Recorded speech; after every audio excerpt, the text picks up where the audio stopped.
Hola, bueno, pues es hora de conocer las curvas del transistor de una manera más práctica, de una manera más real. Para ello vamos a hacer uso de un simulador de circuitos. En el mercado hay muchos software de simulación de circuitos muy buenos que son una maravilla y realizan muchos cálculos y simulan muy bien.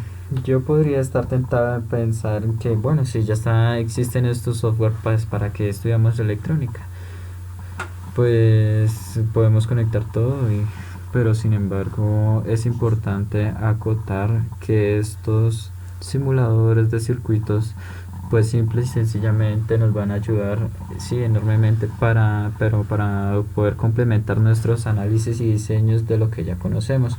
Y otra de las ventajas que nos ofrece es pues que nos ahorra mucho dinero, porque si tuviéramos que comprar todos los dispositivos de los cuales dispone todos estos software y aún más aún de todos los instrumentos de medición que contiene, pues gastaremos mucho en un laboratorio. Pues entonces ocupamos este programa como un laboratorio virtual.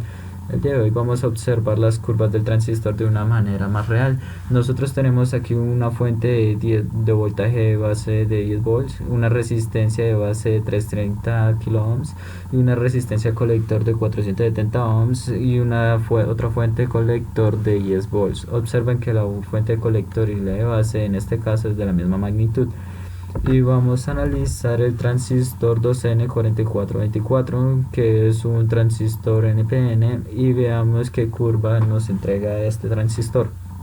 Para ello vamos a ocupar una herramienta que es la herramienta del analizador de un BJT, que aquí la tenemos.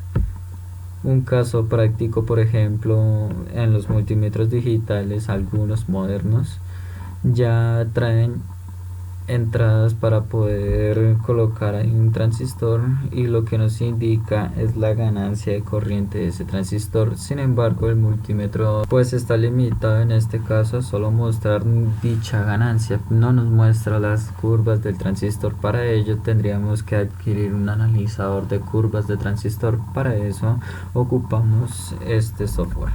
Muy bien, aquí nos dice que este tenemos que conectarlo al colector, este tenemos que conectarlo al emisor y este tenemos que conectarlo a la base, y encendemos o presentamos nuestro analizador de BJT y encendemos nuestro circuito. Muy bien, vean ustedes aquí que están presentes todas las curvas de ese transistor con las características con las que lo polarizamos. En este caso, la curva blanca nos está representando qué ocurre cuando la corriente de base es de 1 mA.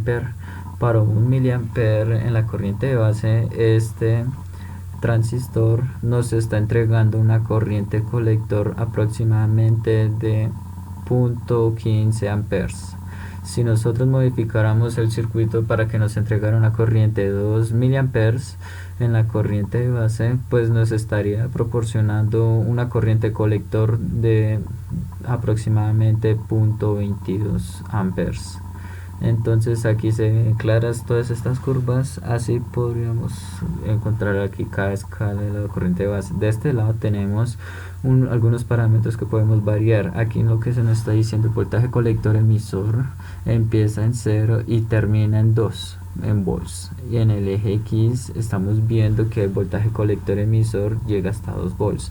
Los incrementos van de 0.05, y también la corriente de base nos está diciendo que empieza en 1 mA y termina en 10 mA, con incrementos de cada uno de 1 mA. Por esas razones que nos muestran varios colores representando todas estas corrientes en base a esta escala. Aquí observamos claramente la zona activa del transistor para todas estas corrientes, y también observamos con claridad la zona de saturación. Si nosotros quisiéramos tener más visibilidad sobre esta zona de saturación, pues recordemos que esta zona de saturación ocurre en unas cuantas décimas de volts entre el voltaje colector emisor, y entonces yo podría cambiar esta escala de 0 a 1 volts con los mismos incrementos y volver a encender mi circuito. En ese momento nosotros vemos que aquí cambia la escala y tenemos más visibilidad sobre las curvas en esta zona. Justamente observamos que aproximadamente 0.3 volts entre el colector emisor para una corriente de base de 1 mA termina la zona de saturación, a diferencia que en 0.8 volts entre el colector emisor para una corriente de 10 microamperes termina dicha zona de saturación. Entonces este transistor funciona con un voltaje de colector emisor de entre 0.3 a 0.8 en su zona de saturación para estas corrientes, y aquí lo vemos. Entonces con esto nos puede quedar mucho más claro todo lo que hemos explicado hasta hoy. Muy bien, vamos a cerrar este análisis de este transistor. Lo vamos a quitar del circuito y en su lugar vamos a colocar un multímetro entre el colector y emisor. Conectamos el multímetro, en este caso un Acrien. Vamos a colocar una nueva tierra. Observemos cómo están conectados el multímetro. Aquí debemos conectar una punta al colector y otra punta a la tierra. A mí me conoce conocer el voltaje colector emisor. Nadie me impediría conectar esta punta al emisor, pero como sabemos, como el emisor es común, es decir que está conectado a todas las tierras del circuito, pues el multímetro también lo podemos conectar a tierra común. Muy bien, visualizamos el multímetro, encendemos nuestro circuito y prendemos el multímetro. Aquí le vamos a decir que vamos a medir voltaje corriente directa, y en este momento nos está dando un 5.45 volts aproximadamente.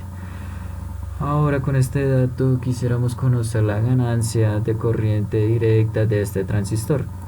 Voy a poner este transistor y lo que me interesa conocer la beta de este transistor. En este caso supongamos que este circuito está en operación y que no puedo desconectar nada, porque una forma muy sencilla sería conectar un amperímetro en serie en la malla 1 y ver cuánta corriente de base nos está dando, y por otro lado otro amperímetro en serie para saber cuánta corriente de colector me está dando, y con eso nosotros sabemos que la beta es la relación entre la corriente colector y entre la corriente de base, y pues con ello podemos determinar la beta, y entonces pues ya podríamos ir a tomarnos un café. Sin embargo, suponiendo que este circuito está en operación, pues nosotros no podemos hacer eso. Entonces, ¿cómo sería? Miren, antes de eso vamos a explicar algo que va a resultar de mucha utilidad. Vamos a guardar el multímetro, lo quitamos esta tierra. Observen que la fuente de base y la fuente colector tienen la misma magnitud, por lo tanto estaríamos desperdiciando dos fuentes. Yo sé que aquí debo conectar el polo positivo y aquí el polo positivo a esta malla. Entonces me es más práctico ocupar solo una fuente de voltaje, y para ello vamos a quitar la fuente BBB de tal manera que vamos a tener el siguiente circuito. En esta configuración observemos que solamente tenemos una fuente. Esta fuente va a generar este voltaje de 10 volts, pues estamos alimentando esta resistencia por una corriente de base, pues sabemos que aquí va a haber una caída de tensión en base a esta corriente, y el voltaje suministrado a la rama del colector pues también. Pues entonces cuando tengamos dos fuentes en una conexión de emisor común, pues es muy útil representarla de esta manera. No hemos cambiado los valores de la resistencia ni de la fuente ni del transistor. Y si es cierto, si tenemos los 5.45 volts entre colector y emisor que teníamos en la configuración anterior, vamos a ver. Nuevamente vamos a conectar aquí el multímetro, conectamos una punta al colector, ponemos una tierra para conectar la otra punta, visualizamos el multímetro y Encendemos nuestro circuito, prendemos el multímetro y medimos en corriente directa. Aquí tenemos 5.45 volts, que es justamente exactamente lo que teníamos en la configuración anterior. Muy bien, entonces nuestro interés está en calcular la ganancia de corriente del transistor 2N4424. Nosotros tenemos uno de los datos, que es la caída de tensión que hay entre el colector emisor, que nos lo proporciona este instrumento, que es de 5.45 volts. Para determinar la ganancia, nosotros recordemos que la fórmula de la ganancia de corriente directa es la corriente colector entre la corriente de base. Pero ¿cómo podemos determinar estas dos corrientes? Bueno, pues la primera malla nos va a proporcionar la corriente de base. Nosotros conocemos esta fórmula, tenemos todos los datos, tenemos la fuente BBB, que en este caso recordemos que es esta misma, tenemos la caída de voltaje base emisor, que sabemos que es un diodo que se polariza en directa, y tenemos la resistencia RB, que es, sustituyendo todos estos valores obtenemos el primer dato para la primera ganancia, que es 28.2 microamperes. Muy bien, ya tenemos el primer dato. Ahora nos interesa calcular la corriente colector. Nosotros hemos repetido hasta el cansancio que la corriente colector está en función de la corriente de base multiplicada por esa beta, pero en este caso lo que me interesa conocer es justamente esa beta. ¿Cómo puede ser? Bueno, yo sé que la corriente colector sucede en la malla, ya que aplicaríamos la ley de voltajes de Kirchhoff, en donde tengo la elevación de voltaje de la fuente, que es igual a la caída de tensión de las resistencias más la caída de tensión que hay entre el colector emisor. Tengo como datos pues la elevación de la fuente, tengo la caída de tensión entre el colector y el emisor, que es la lectura, que es de mi multímetro, que es de 5.45 volts, y simplemente me resta calcular la caída de tensión que hay entre esa resistencia. Despejando me quedaría esto, que es igual a 4.55 volts. Bien, pero a mí lo que me interesa es conocer la corriente colector. Teniendo la caída de tensión de la resistencia, yo puedo determinar la corriente que pasa por ella, que yo sé que esa corriente es que se llama corriente colector. Por ley de Ohm no sabemos que la corriente es directamente proporcionalmente al voltaje e inversamente proporcional a la resistencia. Tenemos ambos datos y por lo tanto ya tenemos la corriente colector. Y con ello podemos saber que la ganancia de corriente directa para este transistor 2N4424 es de 343. Notemos que es una ganancia bastante grande. Bueno, pues el transistor 2N4424 es un ejemplo de transistor con una ganancia de corriente alta, porque recuerden que el rango típico de beta es para los transistores de pequeña señal está entre 100 a 300. Muy bien.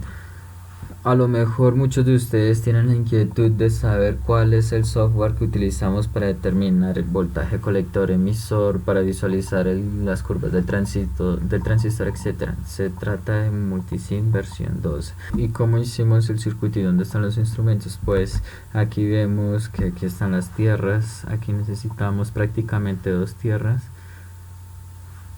Necesitamos resistencias.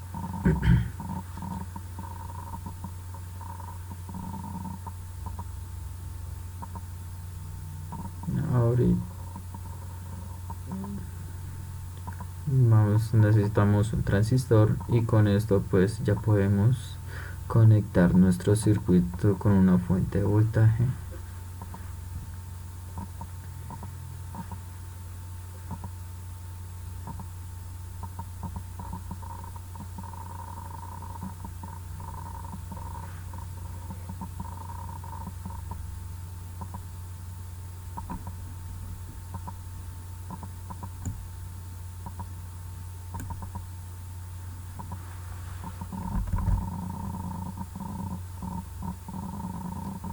Y lo sustancial de este video tutorial pues era saber dónde está el analizador del transistor. Esto lo encontramos en los instrumentos de LabVIEW. Y aquí tenemos un analizador de transistor de UJT. Entonces aquí hacemos esto un poco más grande con el scroll del mouse, y para saber dónde va el colector, el emisor y dónde va la base. Y aquí lo tenemos.